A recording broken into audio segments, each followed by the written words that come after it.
Hi everyone, it's Jane and welcome back to the channel.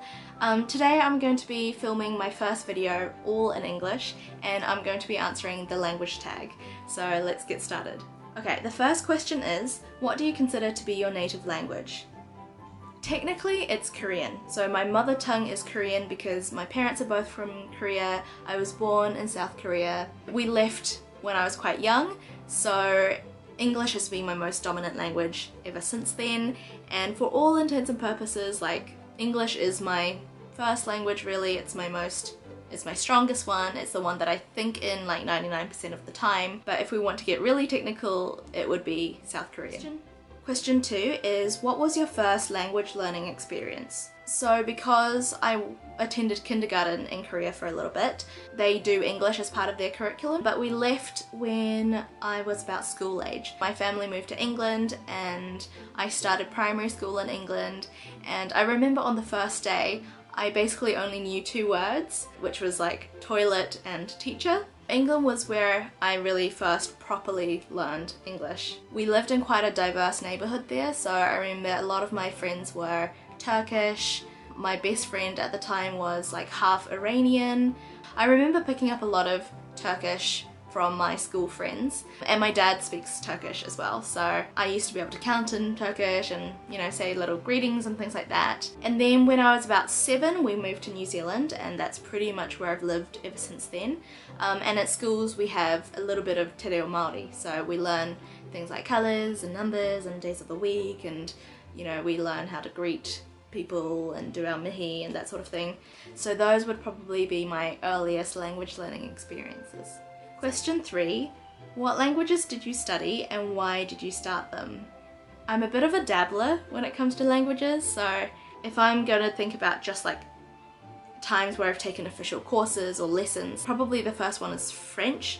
So when I was about year 5 or 6, so end of primary school in New Zealand, one of my brother's friends' mums was a language teacher. She used to teach French classes just in the afternoons and evenings for the primary school age children. After that, I didn't really start properly learning languages until I got to high school. So in middle school, I think in year 8, we were supposed to do some Spanish. I remember the teacher put up like the Spanish alphabet on the wall and like a Spanish word for each letter of the alphabet, that kind of thing, but we never really learnt it because the teacher didn't actually speak Spanish. And then when I got to high school, so in New Zealand you get quite a lot of choice when it comes to choosing the school subjects that you want to study, and there were 4 languages offered at the school at the time, which were French, German, Japanese and te reo Māori, and I decided to go ahead with French and German probably because they were the most fun. I basically chose out of the pool or the range of choices given to me. So I did French and German in school for 4 or 5-ish years, and then when I got to university I took an intro level Spanish paper. Again, I think just because it was fun. I've never been really strategic about what languages I've wanted to learn. It's either what I can learn, like what's on offer around me, and also it's very heavily influenced by the people in my life. During high school I got the chance to attend this event in Germany where I spent 2 weeks with German learners from 50 different countries. As an influence of that, I tried to dabble a little bit in like Lithuanian and like a little bit of Turkish, I think, but I never really got very far. I also spent a lot of time with learners from Mexico, so that probably did influence why I wanted to learn Spanish. Essentially, if there's someone in my life who speaks a different language, I become very curious about learning that language. And then fast forward to a couple years ago, I've taken some te reo Māori papers at the university. This is more because the degree that I'm doing and the kind of career that I'm studying towards at the moment requires that I speak te reo Māori, the indigenous language of New Zealand, but it doesn't, in my opinion, it doesn't teach us enough. So I kind of took it into my own hands and tried to see what I could do with my timetable and things like that. Yeah. Question 4, how does your personality affect how you learn languages? Oh boy. Okay, so I might be in the minority here when it comes to people who consider themselves polyglots or language learners or whatever, but I really like classroom-based learning. I've been really lucky to have had awesome language teachers in the past.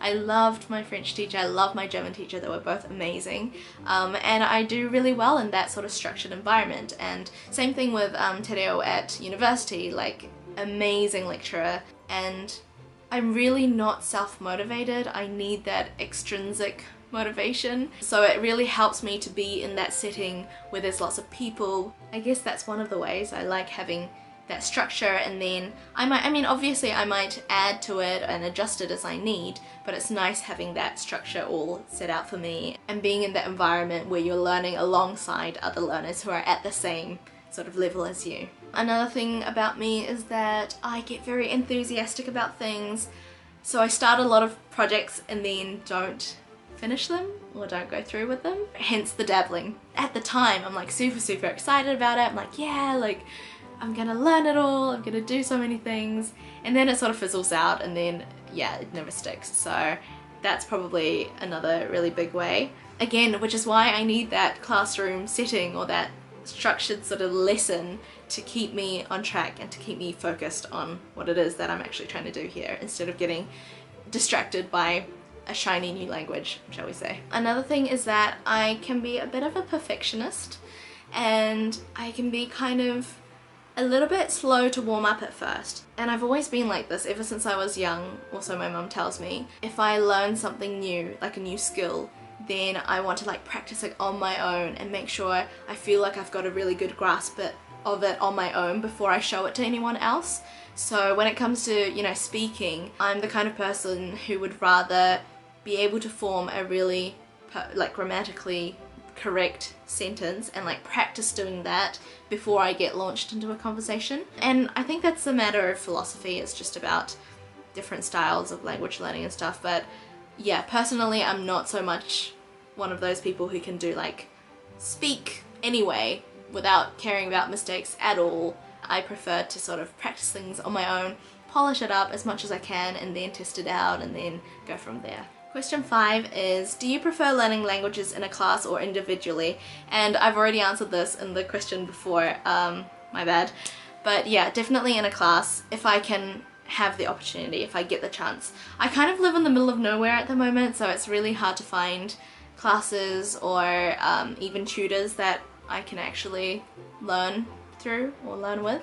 And yeah, like I said, I'm really not self-motivated. I'm not one of those people who can like set themselves a schedule or like a goal, do this every day, do this per week or whatever, and then follow through with it. I'm very much more like, I just go with my enthusiasm leads me, and I've been really lucky to be able to do that because it's just been a hobby, you know, language learning. I mean, obviously I did it at school and I received grades and qualifications for it, but I'm fortunate enough to never have been in a situation where I have to learn a language to survive.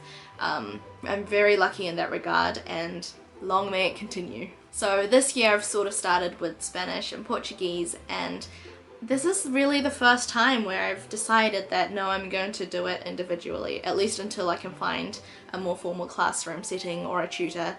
Yeah, this is really my first time ever that I've tried to learn a language by myself, on my own, individually. Number 6. What are your favourite language learning materials?